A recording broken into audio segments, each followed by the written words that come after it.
So I wanted to just let you know where I'm coming from. So I'm not making any of this up. This really happened to me. And my story is about, it would now be 4 or 5 years ago, having a near-death experience, which I didn't really term it that at the time, but then the more I thought about it, it really was that. So we had been on a ghost hunt because I'm in a ghost hunting team, and obviously Michael does all kinds of ghost hunting stuff.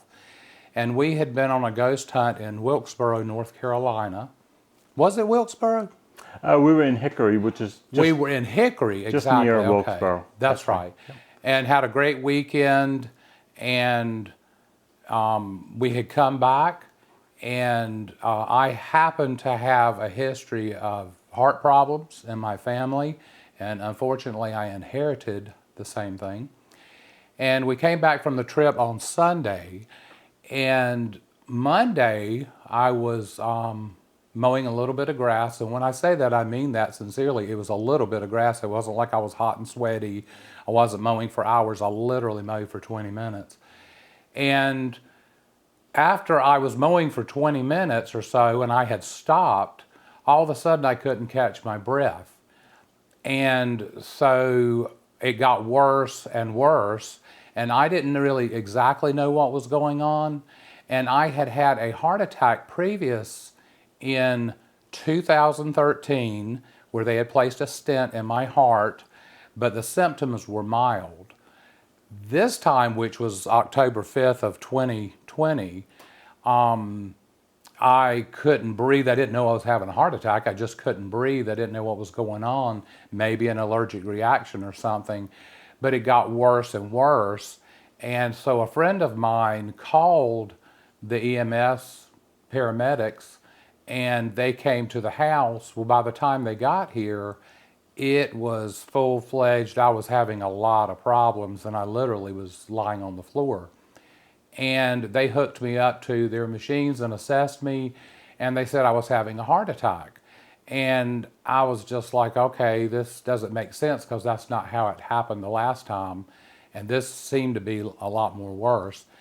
And so they took me to the local big center, the big trauma center where they handle all the big stuff.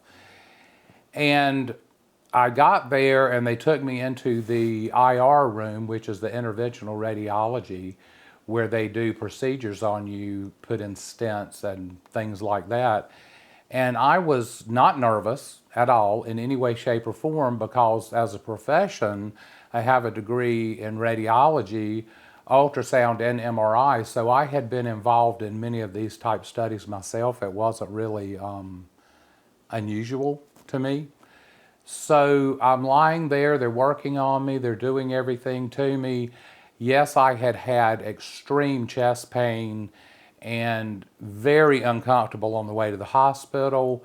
And I guess being a Christian, as just me, not trying to say I'm better than anybody else, I had hollered out to the Lord on the way, you know, when the pain would hit, and I did that multiple times. And I get there, they're doing the procedure. I literally look on the screen as they're putting the dye into my vessels, and I can see it going around my heart, and they're talking to me and talking about it. And yes, I was wide awake, even though they had given me some medications, I think, to help calm me down, because it was very uncomfortable. And then all of the sudden, I didn't even really know it. It just happened instantly. I went from kind of looking around the room to I saw all these colors in front of my face or in front of myself. And I guess it was like I was floating, but I don't really know. And there's all these blotches of colors. And it's every color you could possibly imagine, and even ones I guess I've never seen before. And they were absolutely beautiful. And they were just everywhere. And then slowly the colors started fading into and turning into things. And it basically formed what I could see. And I don't know if I was standing or floating. I couldn't tell you. I just know my perspective is I could see it.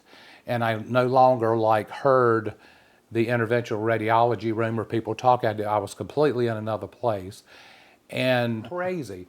And so I see this barn and I look, and there's a mule standing in front of the barn facing me, and the mule does like that, like acknowledging me, and I did like that, acknowledging the mule back. It was this understanding, like if you see a friend and you go, because you see them in a crowd or something, and it was this understanding. We knew each other.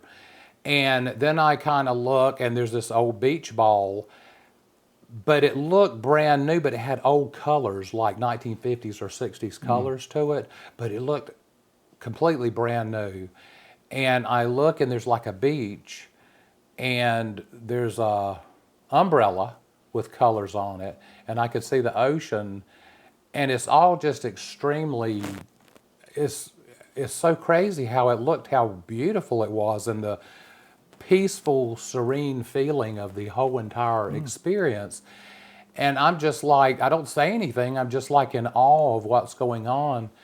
And while this is happening and I'm looking at these things, there's this feeling of perfection, absolutely not one speck of negativity. Everything is 110,000% positive. And I realize in the moment that there's this pouring effect of the positivity that's like blasting through me, and it's from over here on my right side. And I knew it was Jesus. And I can't tell you how I knew it was Jesus. I didn't turn my head to the right. I only looked straight forward and to the left, and I remember that distinctly. And I'm kind of like somewhere in between, and all of a sudden, all this love and unconditional love and goodness and kindness and peacefulness, and it's like I'm going, oh my gosh, this is Jesus. And it's like I can feel it on Did you the inside of physically me. see anything, or was it more of a light?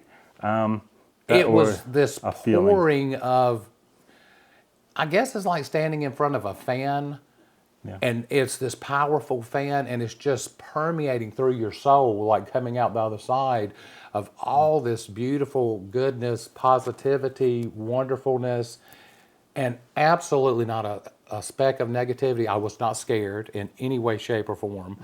I was overwhelmed.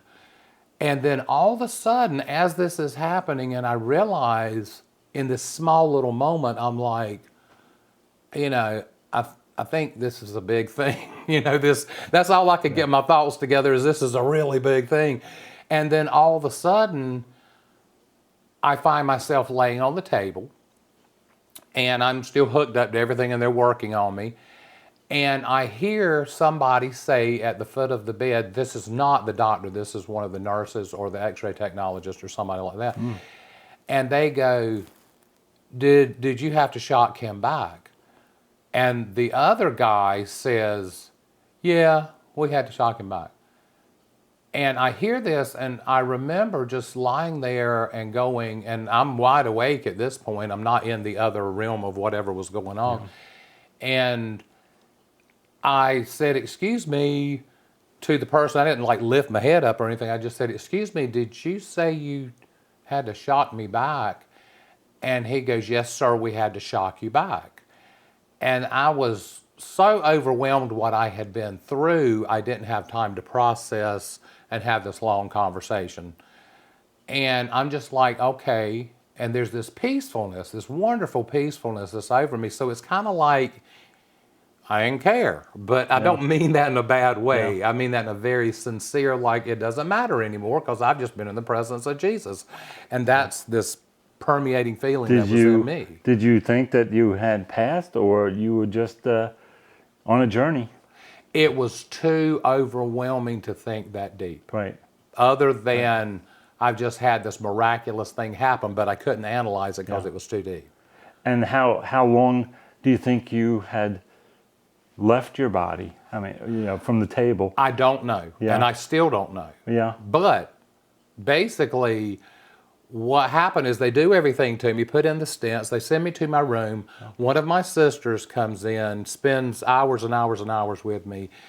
And by that point, I was so exhausted, mostly all I could do was sleep. Right, sure. So when I wake up the next day, And I'm thinking about what happened to me. I was so overwhelmed.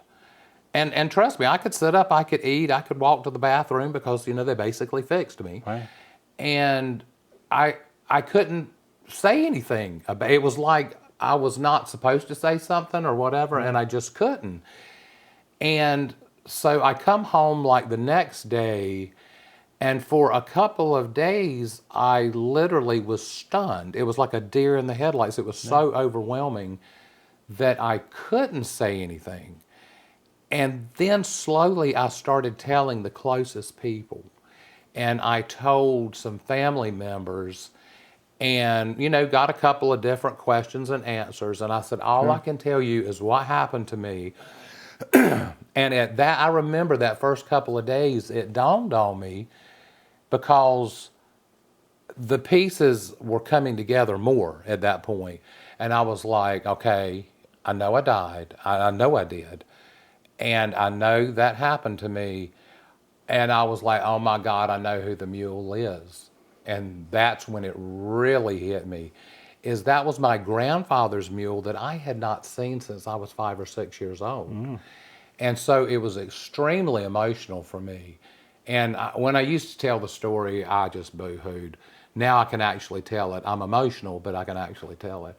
And that was like a rubber stamp of, yep, you really did see it, because I was like, I remember seeing the mules when I was a child. We used to go and feed them with Granddaddy and stuff, and that was so long ago.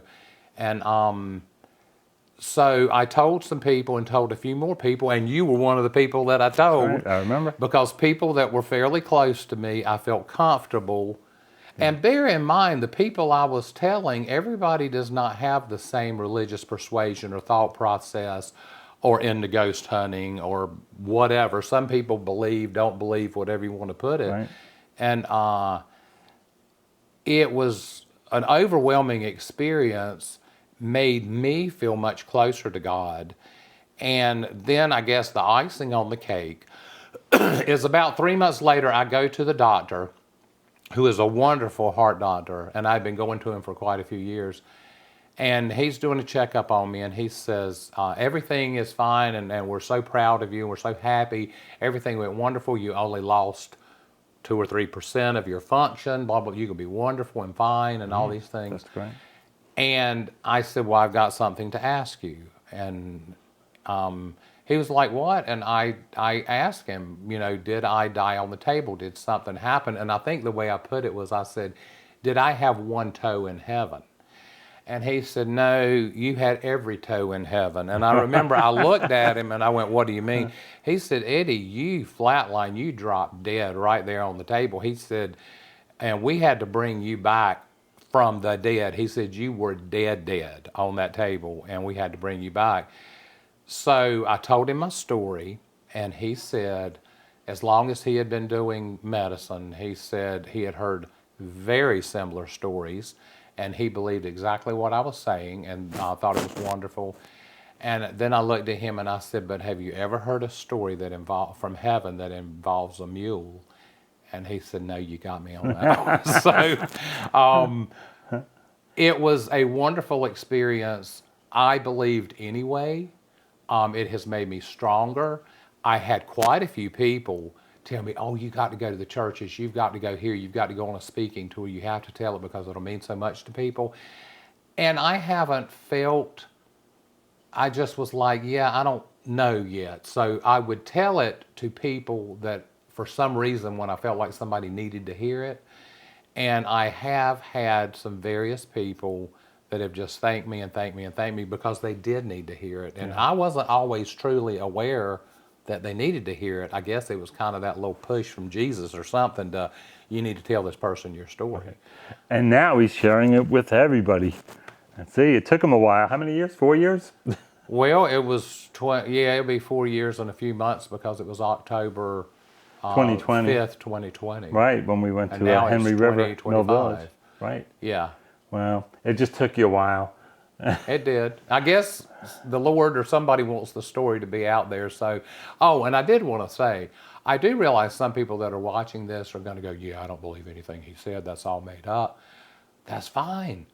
But for the people that it means something to, and you understand where I'm coming from, or in your own life, or if you've had a similar experience, all I can say is there's absolutely nothing negative about it in any way, shape, or form. And it is for everybody to get something out of that story and find their own way or piece or whatever it is. And right. I appreciate you letting me share it. It means a Well, lot thank to you me. so much for sharing it. I've wanted to do this for a while, and we're finally sitting down to do this. And Eddie is my first interview for this new series on my radio podcast. I appreciate and it. also my YouTube channel. And what better person and what better experience to share than that? Thank you. I appreciate it, and I appreciate you a I lot. appreciate you.